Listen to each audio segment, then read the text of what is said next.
Ele é casado e tem 2 filhos, fez engenharia e é dono de uma construtora. É considerado grande emergente no seu segmento. Ele também é louco para ser prefeito de Araçatuba e nas próximas eleições está cotado para ser candidato a vice-prefeito, como também para ter sua candidatura própria para prefeito. Olá, Luiz Fernando. Moro num lugar, numa casinha inocente do sertão, de fogo baixo aceso no fogão, fogão a lenha, ai, ai. Tenho tudo aqui. Umas vaquinha leiteira, um burro bom, uma baixada ribeira, um violão e umas galinhas, ai, ai. Que vida boa, oh, oh, oh, que vida boa. Sapo caiu na lagoa, sou eu no caminho do meu sertão. Luiz Fernando, você nasceu aqui em Araçatuba? Nasci em Araçatuba. Família toda daqui? Família toda daqui. Mas eu ouvi dizer que você começou tirando xerox. Conta essa história. Isso é correto, Arthur. Com 17 anos comecei tirando xerox. Uhum. Onde você trabalhava? Era no centro da cidade? No centro da cidade, uma papelaria. Com 17? Com 17 anos. Então você já estudava o 2º grau e tirava xerox? E tirava xerox. Com 15 anos, você saiu da xerox, eu adorei isso, do lugar onde você trabalhava, né, tirando essas cópias, para conhecer a praia. Como é que foi? Realmente eu não conhecia a praia, Arthur. Aí eu tive uma oportunidade com a minha tia Elza, e teve essa oportunidade, me chamou para ir até o Guarujá. E pedi a demissão para conhecer o Guarujá, né? E compensou? Ah, adorei, amei. Você adorou? E você volta sempre ao Guarujá por causa disso? Volto. E você lembra da primeira vez sempre que relembro. Você foi? Você também foi estagiário do Banco do Brasil. O que você fazia lá? Eu trabalhei aqui, Arthur, como estagiário, nesse prédio, nesse onde prédio nós estamos. Onde nós estamos, que era o SESEC do Banco do Brasil. Né? E o que faz um estagiário do Banco do Brasil? Na época, a compensação era feita toda aqui, né? Então, a maioria das coisas era separar documentos e carimbar, né? Então, no centro de processamento de dados. Foi no colegial que você conheceu a Rogéria, que é a sua esposa? Foi no colegial, lá no Ângulo. Lá no Ângulo. Mas assim, no primeiro colegial, no terceiro? No primeiro colegial eu conheci. E nós começamos a namorar realmente no 3º colegial. E vocês eram na mesma classe? Mesma classe, aluno seu, por sinal. Lá mesmo? Lá mesmo. Você era meu aluno? Eu fui aluno seu na sua escola e no Ângulo. E no Ângulo. Eu me lembro de você na escola. Mas eu quero saber, assim, por que demorou tanto, já que você a conheceu no primeiro, por que demorou tanto para esse namoro engatar? Ah, foi difícil roubar ela de um japonesinho. Ela namorava um japonesinho? Um japonesinho de Guararapes. E a casinha que você construiu com 17 anos? Eu morro de inveja dessa parte, porque eu acho bárbaro um cara que pegou o dinheiro das cópias lá da Xerox e conseguiu construir uma casinha popular, né? Popular. Como é que foi isso? Sempre de pequeno tinha uma preocupação enorme no meu futuro. Como que eu ia sobreviver depois com algum rendimento, né, Arthur? Então, sempre as minhas reservas eu guardava uma poupancinha que eu abri na Caixa Econômica Federal e até com a ajuda da Rogéria. Então, eu adquiri esse terreno no Moarama. Como é isso com a ajuda da Rogéria? Ela te ajudou a construir a casa? Não, eu tinha participação, na verdade, do pai dela. O pai dela, na época, estava reformando a casa. Ele estava reformando a casa dele? Que eles moravam na Costa de Almeida. Então, por exemplo, as telhas velhas que ele retirou da casa, eu peguei as velhas e coloquei nessa casinha, entendeu? Sim. As janelas e tal. Então, toda essa ajuda eu fui fazendo na minha casinha. E aí, com 17 anos, você construiu paguinha a sua primeira casa? A minha primeira casa. Aí você foi fazer engenharia em São Paulo.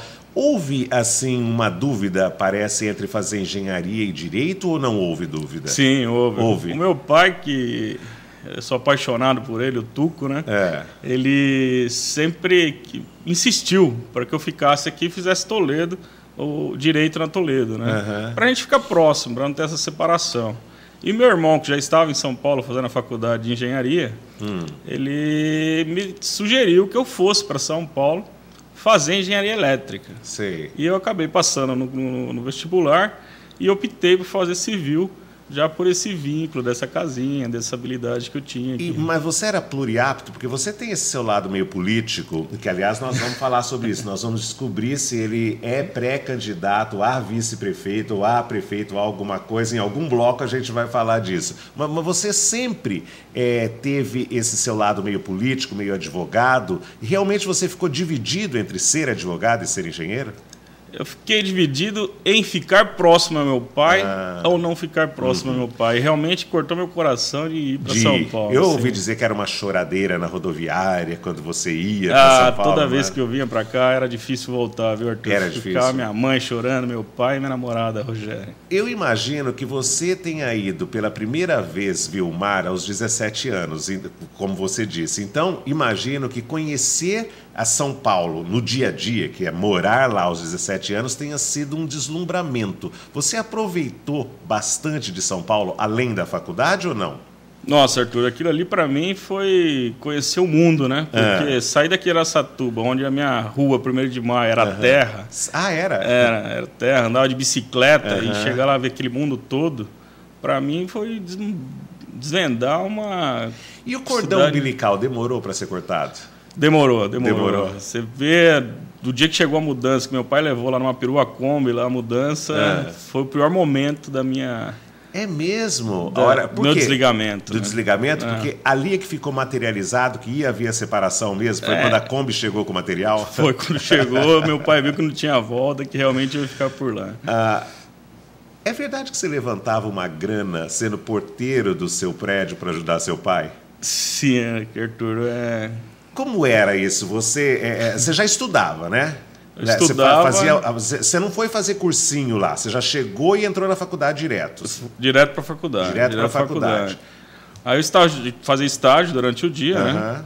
E tinha necessidade de estar ajudando meu pai com o complemento para a faculdade. Meu pai era professor de educação física aqui na cidade, minha mãe professora primária, e bancava a faculdade minha e do meu irmão, que era faculdade particular.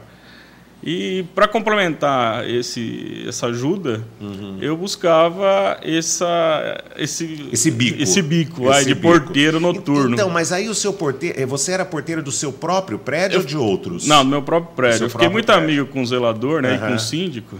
Então, na folga, eu pegava e fazia folga do vigia noturno. Então, eu colocava o meu despertador noturno para ele ficar a cada 15 minutos despertando para eu não dormir.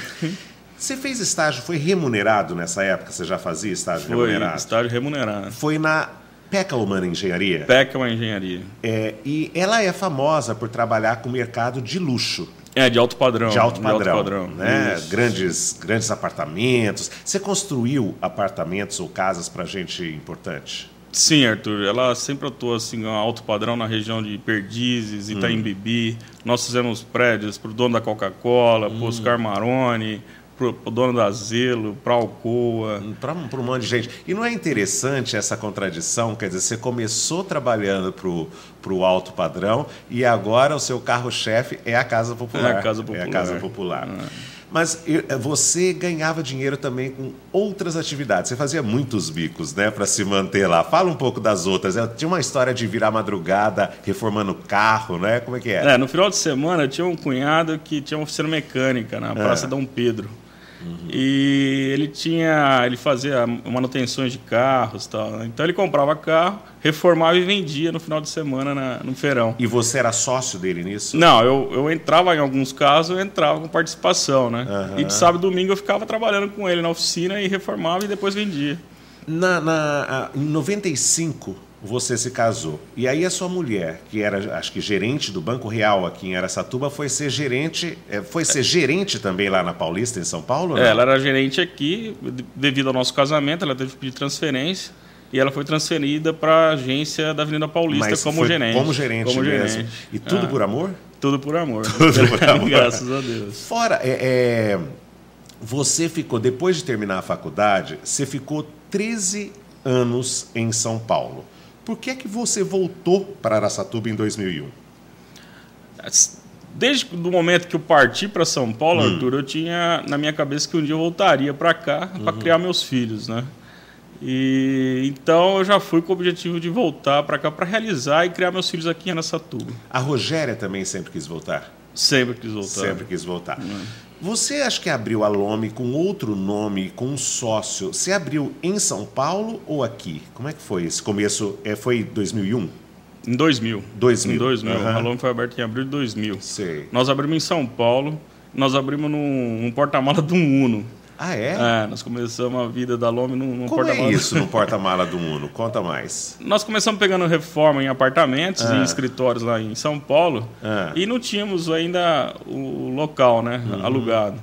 Então o pai do nosso sócio cedeu um Uno e a papelada ficava dentro desse Uno, né? E logo em seguida alugamos uma sala comercial ali no Paraíso. E aí, como é que foi essa opção de ficar... Porque você ficou um tempo São Paulo, Araçatuba. São Paulo, Araçatuba, sim. E aí, como é que foi essa opção de ficar só em Araçatuba? Conta do começo aqui em Araçatuba. Em Araçatuba, nós começamos... Lá a gente fazia só serviços, prestadores de serviços. Né? E em Araçatuba nós conseguimos, pelo poder aquisitivo do terreno, adquirir alguns terrenos e começamos a construir aqui casas. Entendeu? Então nós começamos a construção de casas aqui. Quantas casas você começou? Começamos com 3 casas aqui em Nova York e 10 na Oscar Rodrigues Alves. Hoje que você constrói assim 550, você olha para trás, 3, é quase nada, né? O começo veio quase nada. A sua empresa se destaca no mercado de imóvel financiado por instituição financeira. Como é que você conseguiu esse destaque?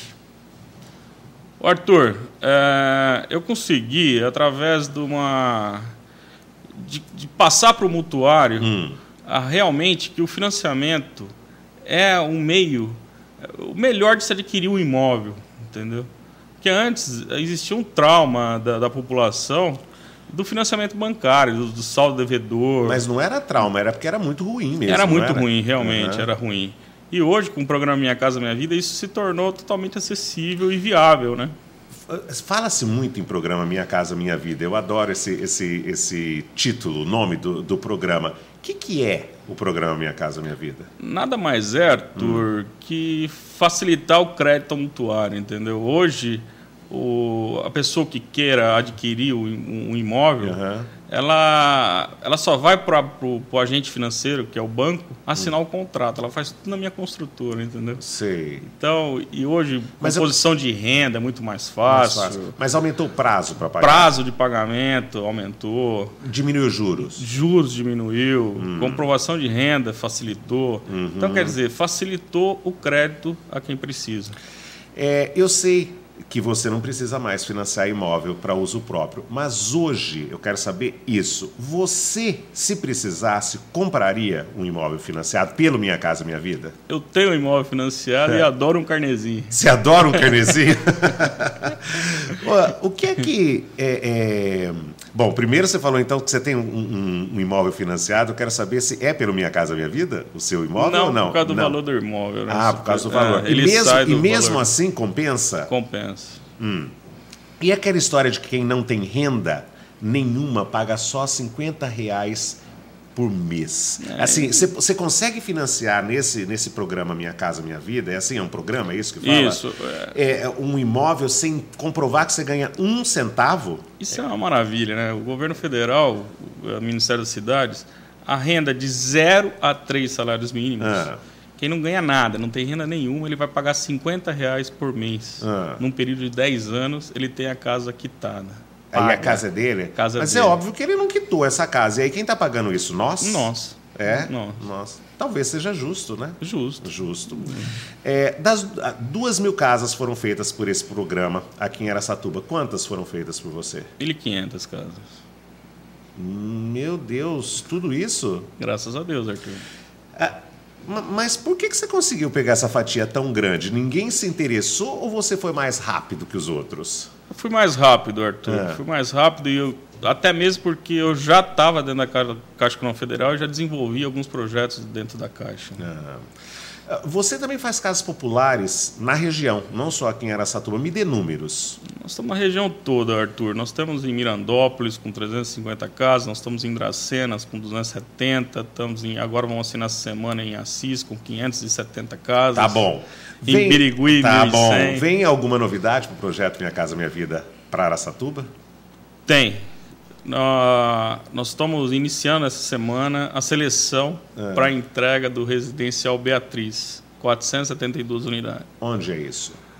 Ali no São José, atrás da tua. E como sempre vai ser aquele sucessão? Tem muita gente ainda precisando de casa aí nessa turma? Tem muita gente, Arthur. Muita gente. Questão de opinião, volta já.